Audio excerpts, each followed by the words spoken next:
Arabella, and I am here to make you become an epic storyteller. So let's get into it.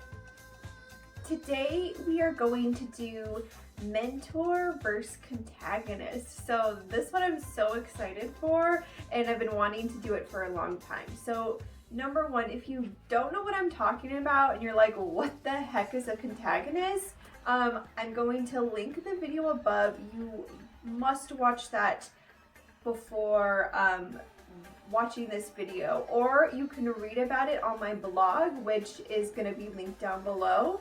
But essentially the contagonist is like a hidden archetype that has been in storytelling forever. It just hasn't really had a name.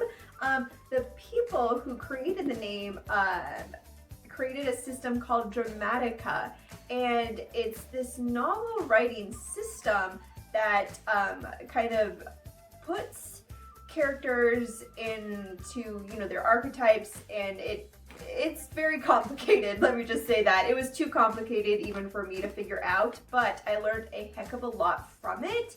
And if you're really, really smart and you want to follow this system, it comes with a computer software. It'll teach you how to write the most perfect story ever. It's just a little complicated. Yeah, the contagonist, that's where it came from, these guys. The contagonist and the mentor are actually opposites of each other. So in the Dramatica system, all the archetypes are listed together and they have an opposite. So I'm gonna put that up right now. You can see the mentor and the contagonist are opposite each other.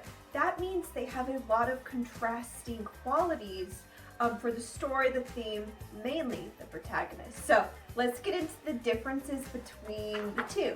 So number one, the mentor is going to be leading the protagonist and the audience to what we call the thematic truth. This is like theme.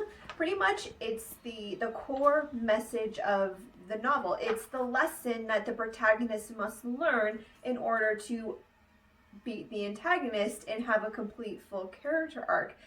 That's one of the mentor's prime directives. They're not just there to teach them cool skills and maybe sacrifice themselves for them. They have much more power than that. Whereas the contagonist enforces the hero's lie. The lie that the hero tells themselves that we all can see is like their issue, you know what I'm saying?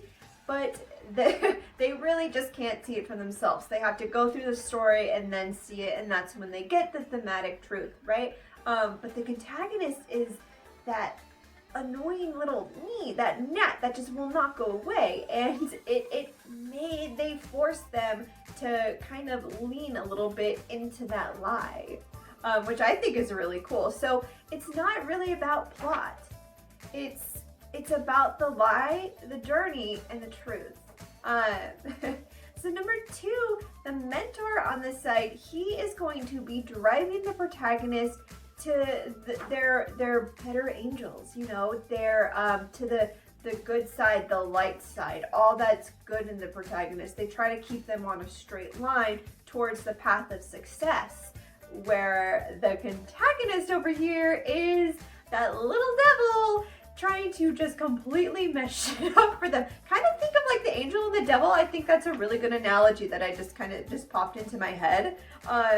But the contagonist is going to be convincing the hero that, hey, you know, why not do that really bad thing that you know you want to do? Why don't you just do it? Why don't you just do what you want? Be who you want to be, regardless of who it hurts or what it costs you.